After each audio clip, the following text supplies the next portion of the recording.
اهدنا الصراط المستقيم صراط الذين أنعمت عليهم غير المغضوب عليهم ولا الضالين آمين. بسم الله الرحمن الرحيم. الحمد لله رب العالمين وبه نستعين والصلاة والسلام على سيدنا رسول الله وعلى آله وصحبه أجمعين. سبحانك لا علم لنا إلا ما علمتنا إنك أنت العليم الحكيم. اللهم علمنا ما جهلنا، اللهم علمنا ما ينفعنا وانفعنا بما علمتنا.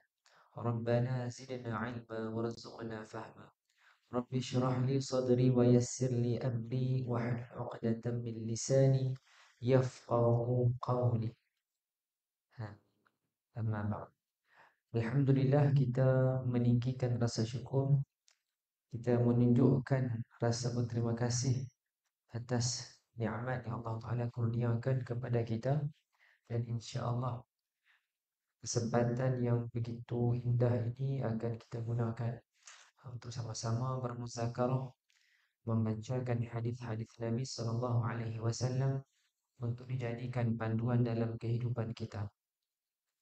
Muslimin dan muslimat yang dirahmati Allah sekalian, kita melanjutkan kajian bacaan hadis daripada kitab 40 hadis penawar hati. Dalam pertemuan yang lalu, kita telah pun berhenti pada hadis yang ke-16. Pada hadis yang ke-16 telah disebutkan dalam hadis tersebut bahawa ada penuntut ilmu yang kerugian. Mereka ini bersusah payah belajar ilmu, tetapi hasilnya rugi, ya.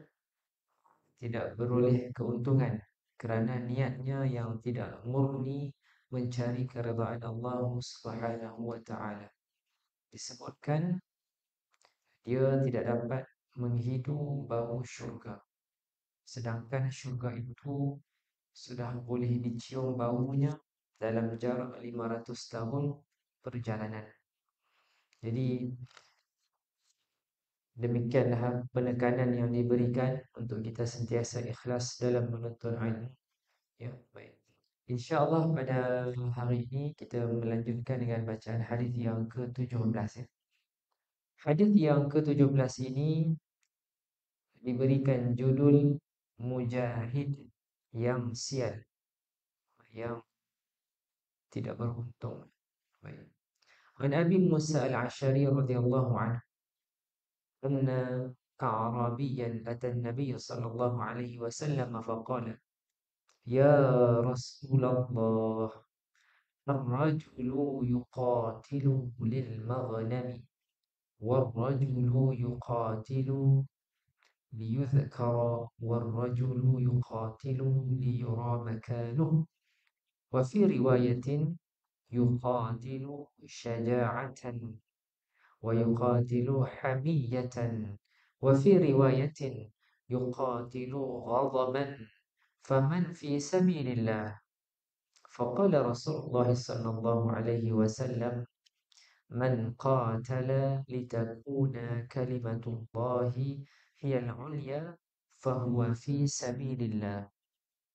Muttafaqun alaih. Hadis yang disepakati oleh kedua-dua Imam Bukhari dan Imam Muslim.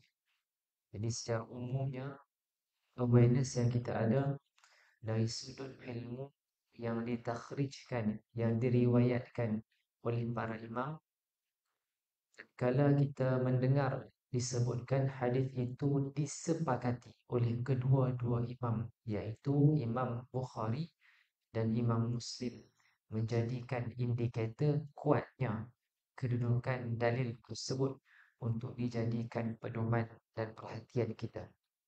Baik.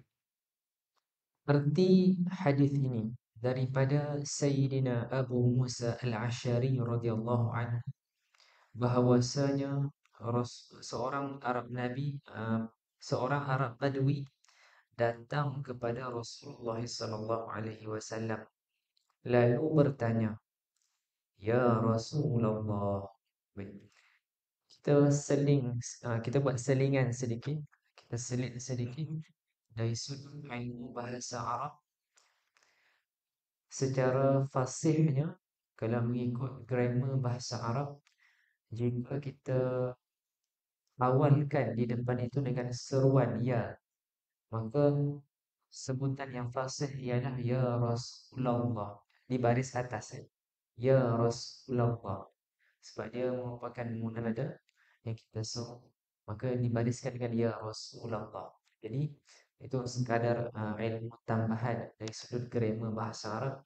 Kalau kita nak fasih sebut, kita nak menzahirkan kerinduan kepada Nabi, kalau disebutkan ya di depan, maka disebutkan ya Rasulullah. Sama juga dalam tahiyat kita kan, asyhadu anna Muhammadar Rasulullah, dia mansub bil fathah.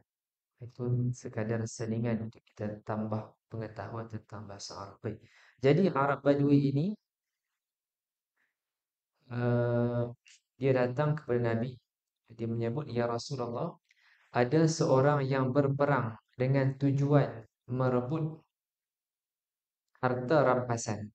Dia beritahu, dia kata kat Nabi, ada seseorang yang berperang dengan tujuan merebut harta rampasan.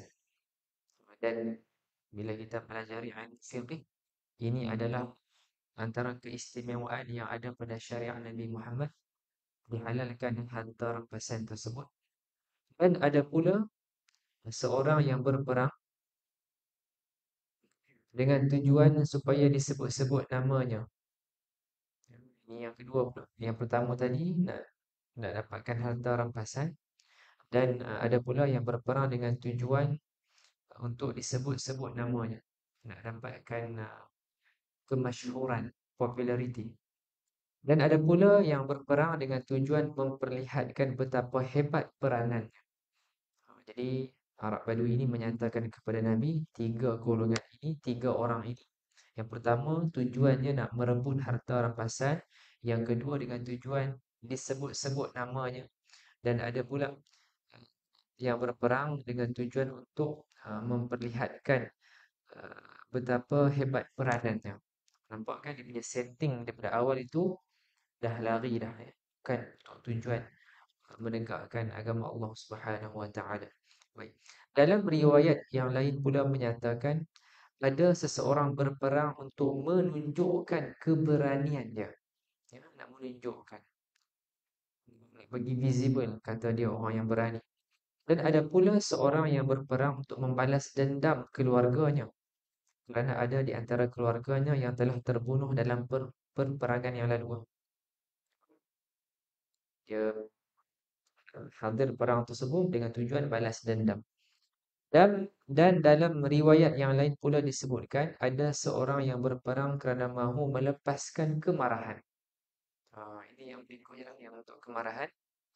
Maka mana di antara semua ini yang dianggap berperang fi sabilillah? Soalan yang ditujukan kepada Rasulullah sallallahu alaihi wasallam. Rasulullah sallallahu alaihi wasallam menjawab, sesiapa yang berperang dengan tujuan supaya kalimah Allah, yakni agama Islam, menjadi tinggi, maka orang itu sahajalah yang dikatakan berjihad fi sabilillah. Jadi di hujung tersebut, jawapan yang disampaikan oleh Nabi sallallahu alaihi wasallam menyebutkan orang yang berjuang untuk menegakkan agama Allah, itulah mereka yang berjuang fi sabilillah, menafikan niat-niat sebelum ini yang telah dinyatakan. Apa dia? Dia pergi perang sebab nak ambil harta rampasan. Ada yang berperang supaya disebut-sebutkan nama dia, nak cari populariti. Ada juga yang berperang untuk tunjuk betapa hebat peranan dia. Ada juga yang berperang untuk membalas dendam. Ada yang berperang kerana nak melepaskan kemarahan. Jadi itu semua tertolak. Baik.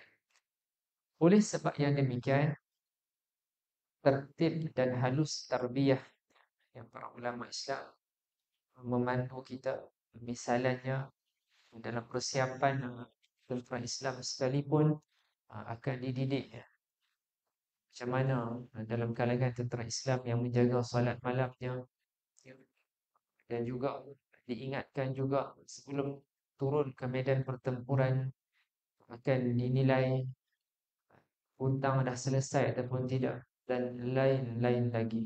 Kerana dalam dalil yang lain menyebutkan kata mereka yang syahid dalam peperangan sekalipun, kalau hutangnya tak selesai, maka dia akan terus sangkut. Baik. Keterangan hadis ini Allah Subhanahu Wa Taala mengkehendaki supaya para mujahid mengikhlaskan niat mereka semata-mata kerana Allah, tidak dicampuri dengan tujuan-tujuan yang lain. Allah Ta'ala hanya menerima pengorbanan yang dibuat semata-mata mengharapkan keredaannya.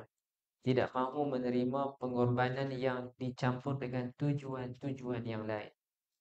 Jadi, insya-Allah mudah-mudahan menjadi panduan yang jelas kepada kita dalam setiap tindakan kita, sentiasa reset, sentiasa refresh, sentiasa realign objektif yang kita nak capai. Lebih-lebih lagi kalau kita menzahirkan diri kita sebagai aktivis-aktivis dalam NGO Islam, dalam aktiviti kemasyarakatan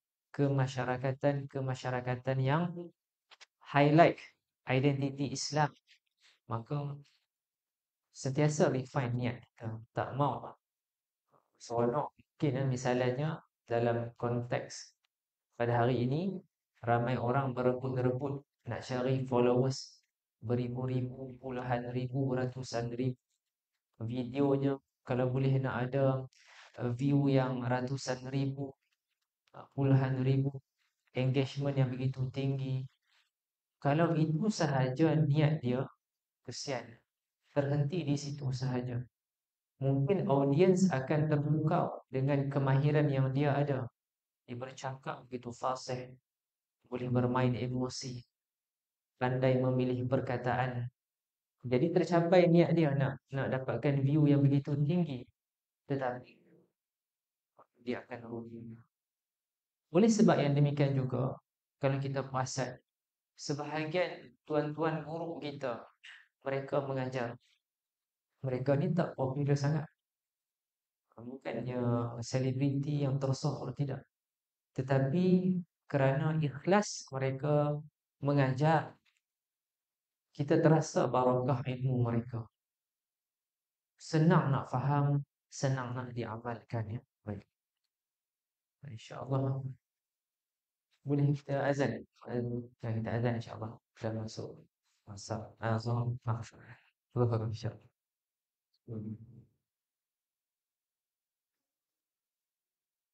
Allah Akbar.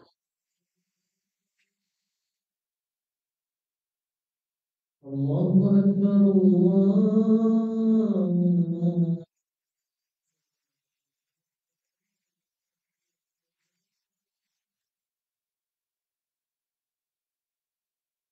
أشهد أن لا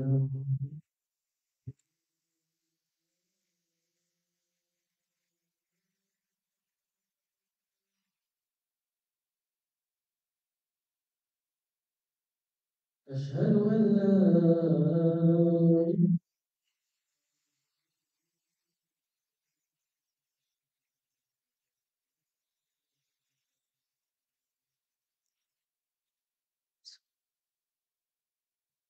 أشهد أن محمد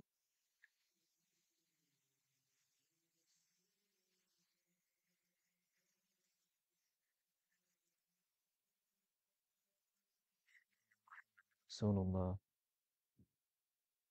أشهد أن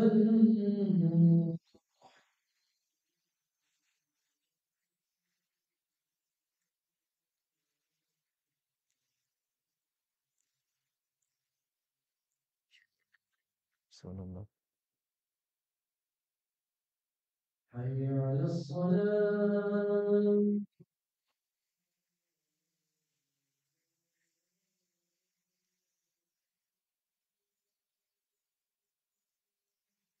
لا حول ولا قوة إلا بالله العلي العظيم.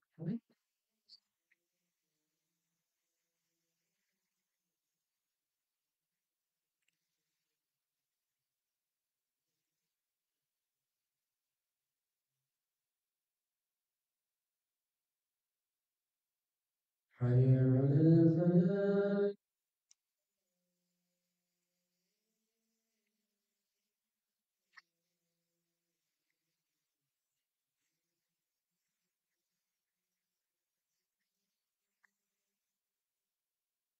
حول ولا قوة إلا بالله. حي على.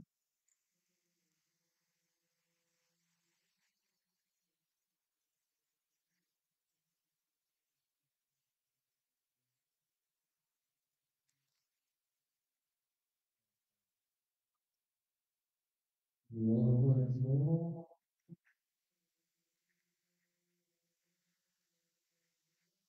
الله أكبر. الله أكبر.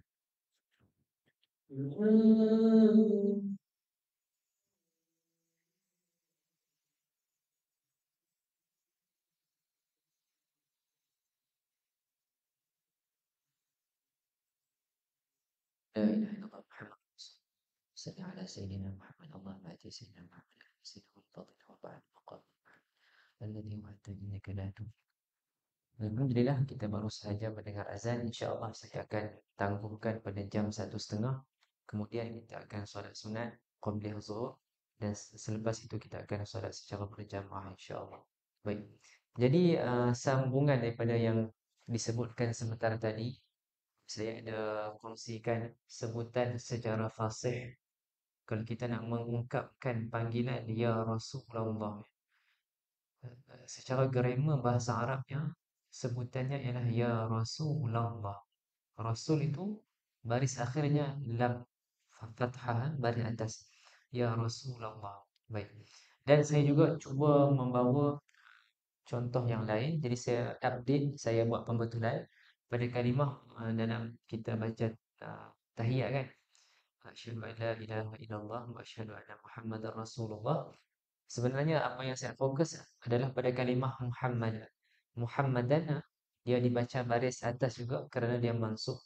Jadi overallnya awareness yang saya nak bawa adalah dalam kita belajar grammar bahasa Arab, nahwu bahasa Arab, kalimah ini dia takkan terlepas berada dalam salah satu daripada tiga keadaan inilah. Sama ada dia marfu, sama ada dia majrur, ataupun sama ada dia mansub. Dan satu lagi ialah majzum. Itulah akan menentukan baris yang kita akan baca pada kalimah tersebut. Ini adalah kemahiran bahasa Arab yang insya-Allah kita sama-sama boleh terus pelajari, boleh terus explore, sebab kita boleh relate, boleh apply dalam bacaan-bacaan solat kita, bacaan Al-Quran. Baik, kembali kepada perbincangan sekarang ini, insya-Allah kita lanjutkan pada hadis yang ke-18.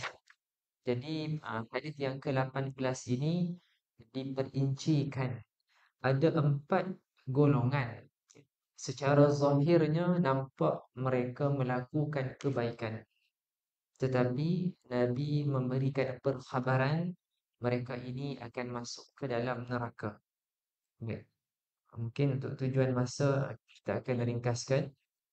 Okey, saya bacakan matannya terlebih dahulu. InsyaAllah mudah-mudahan mendapat barakah. Syahid, alim, qari dan dermawan yang akan masuk ke dalam neraka. An Abi Hurairah radhiyallahu anhu qala sami'tu Rasulullah sallallahu alaihi wasallam yaqul inna awwalan nasi yuqda yawmal qiyamah alaihi rajulun ustushhida fa'utiya bihi fa'arrafahu ni'matahu fa'arafaha qala fama 'amilta fiha qala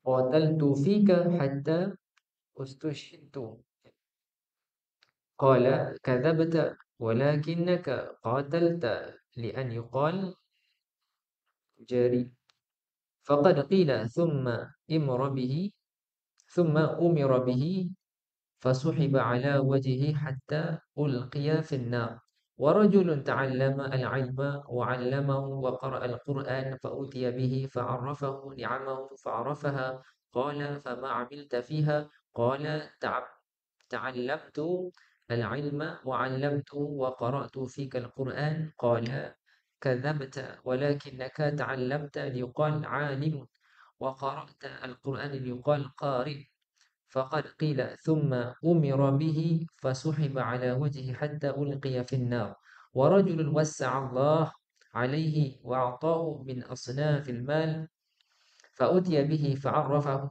نعمه فعرفها قال فما عملت فيها قال ما تركت من سبيل تحب أن ينفق فيها إلا أنفقت فيها لك قال كذبت ولكنك فعلت لي قال جواد فقد قيل ثم أمر به فسحب على وجهه حتى ألقي في النار. Baik. Hadis ini dikeluarkan oleh Imam Muslim. Imam Muslim. Dan baru-baru ini kita di Malaysia menganjurkan majlis bacaan hadis Imam Muslim. Hadis sahih Imam Muslim. Tahun lepas kita buat bacaan hadis sahih Imam Bukhari. Tahun ini disusuli dengan sahih Imam Muslim. Itu dia punya susun aturnya. Baik. Erti daripada hadis ini daripada Sayyidina Abu Hurairah radhiyallahu anhu berkata, aku mendengar Rasulullah sallallahu alaihi wasallam bersabda, sesungguhnya orang yang pertama sekali diputuskan hukumannya pada hari kiamat nanti ialah seorang lelaki yang mati syahid. Ya, berikan perhatian, yang pertama ialah orang yang mati syahid. Ia akan dihadapkan kepada Allah Subhanahu wa taala. Lalu Allah Subhanahu wa taala mengingatkan nikmat yang pernah dianugerahkan kepadanya sewaktu berada di dunia dahulu. Maka ia pun kembali mengingatinya. Kemudian Allah bertanya kepadanya, apa yang engkau telah buat dengan nikmat yang telah aku berikan kepadamu dahulu? Dia menjawab, nikmat itu telah saya gunakan untuk berperang kerana membela agamamu sehingga aku gugur sebagai syahid. Allah Subhanahu wa taala berkata kepadanya, engkau bohong. Sebenarnya engkau berperang adalah dengan tujuan supaya engkau disebut-sebut sebagai seorang yang berani. Dan telah pun dikatakan sebegitu kepadanya. Orang itu lalu diseret ke atas mukanya hingga dicampakkan ke dalam neraka. Ini orang yang pertama. Dia Allah Ta'ala sebutkan nikmat yang telah dikurniakan kepada dia. Ditanya dekat dia, nikmat tu guna untuk apa semasa dekat dunia? Maka si syahid ini kata, saya gunakan untuk berperang sampai saya mati syahid. Namun Allah lebih mengetahui niat yang tersembunyi dalam dirinya. Rupa-rupanya niat dia adalah untuk disebut-sebut sebagai seorang yang berani. Maka diheret dia ke dalam api neraka. Baik. Berikutnya dihadapkan pula seorang lelaki yang belajar ilmu agama. Dia mengajarkan kepada orang lain serta banyak membaca Al-Quran. Lalu Allah Ta'ala mengingatkan nikmat tersebut kepada dia semasa di dunia. Lalu dia pun ingat. Allah Ta'ala bertanya kepada dia, apa yang telah engkau buat terhadap nikmat tersebut? Lelaki tadi menjawab, aku telah belajar ilmu agama dan mengajarkannya kepada orang lain. Juga aku membaca Al-Quran untuk mencari redha-Mu. Ini jawapan yang dia sebutkan kepada Allah Subhanahu wa taala. Namun Allah Subhanahu wa taala berkata kepadanya, engkau bohong. Sebenarnya engkau belajar ilmu supaya engkau disebut-sebut sebagai orang yang alim, dan engkau membaca Al-Quran supaya engkau dikatakan sebagai orang yang qari, yang pandai membaca Al-Quran. Dan telah pun dikatakan perkara tersebut kepadanya.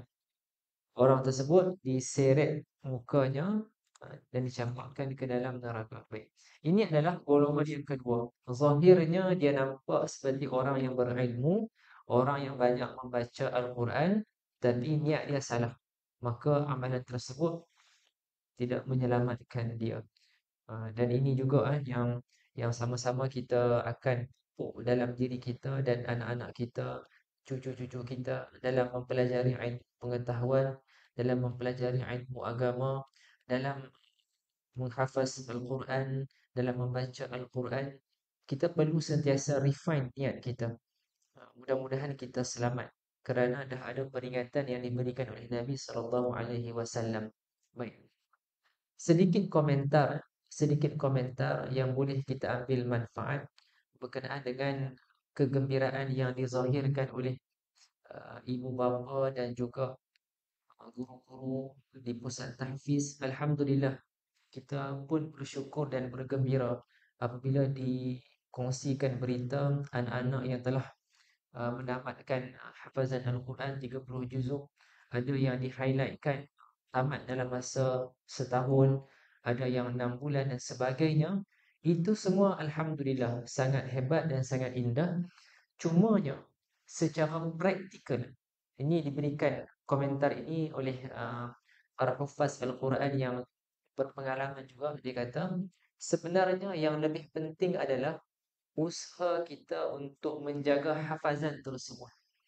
Bukan maksud kata bila anak telah menyelesaikan tasmi' hafazan Al-Quran 30 juzuk kepada gurunya, bukan terhenti di situ sahaja. Ya, telah membacakan, telah tasmi', telah selesai. Namun selepas itu, yang lebih penting adalah nak menjaga hafazan tersebut. Ya, itu yang lebih mustahab. Yang perlu diteruskan usahanya untuk menjaga hafazan Al-Quran. Baik. Kemudian, golongan yang ketiga ialah mereka yang dermawan, hartanya banyak. Jadi soalan yang sama ditanya kepada dia.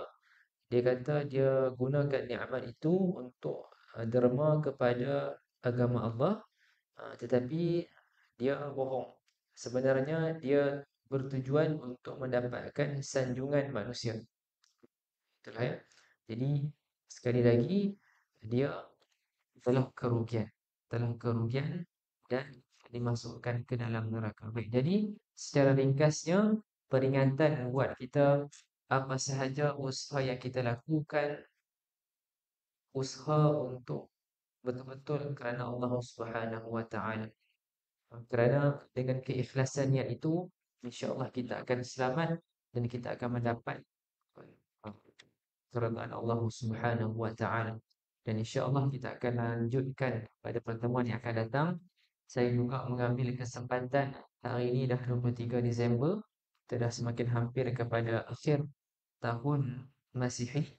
Jadi insya-Allah ambillah sedikit masa buat reflection, tengok sejauh manakah performance kita pada tahun ini.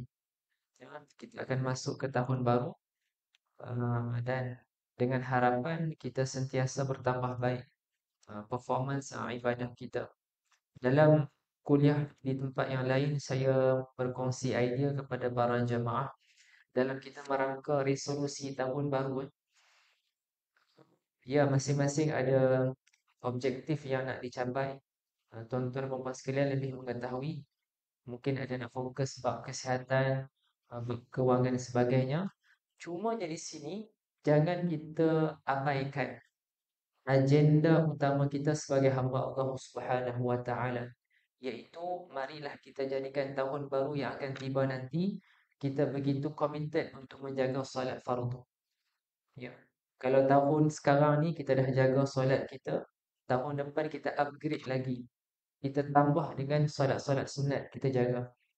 Kemudian kalau dah jaga solat sunat, tambah lagi dengan kita nak jaga secara berjamaah awal waktu. Dan insya-Allah mudah-mudahan dengan kita menjaga ibadah ini, Allah Ta'ala akan berkati perjalanan kehidupan kita, insya-Allah. Kita akan bertemu lagi. Sekian itu sahaja. Dan insya-Allah sekarang kita salat sunat qabla zuhur dan disusuli dengan salat fardu secara berjamaah. Hadza wa billahi taufiq wal hidayah. Wassalamualaikum warahmatullahi wabarakatuh.